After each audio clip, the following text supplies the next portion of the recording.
Welcome to the Banker Lamp. Please enjoy the video. In this video, I will explain how to reset your Honda Accord tire pressure monitoring system. First, ensure all your tires are inflated to the recommended pressure, which you can usually find on a sticker inside your driver's side door jamb. Next, turn your ignition to the on position without starting the engine. Locate the TPMS button, typically found on the lower dashboard to the left of the steering wheel.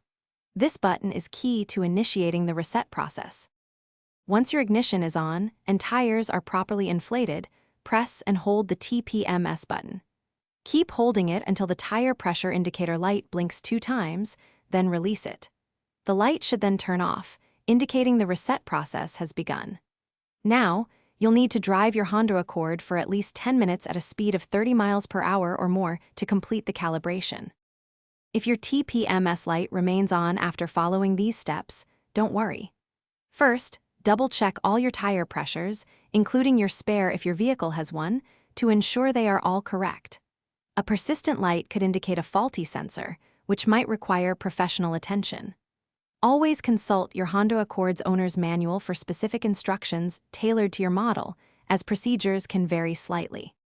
Regularly checking your tire pressure, ideally once a month, is crucial for maintaining optimal vehicle performance and safety.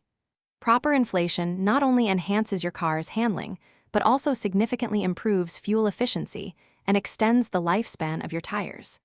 It's a simple habit that saves you money and keeps you safer on the road.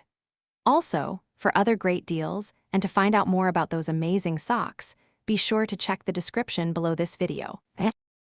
Thanks for watching. If this was helpful, leave a like and consider subscribing. See you next time.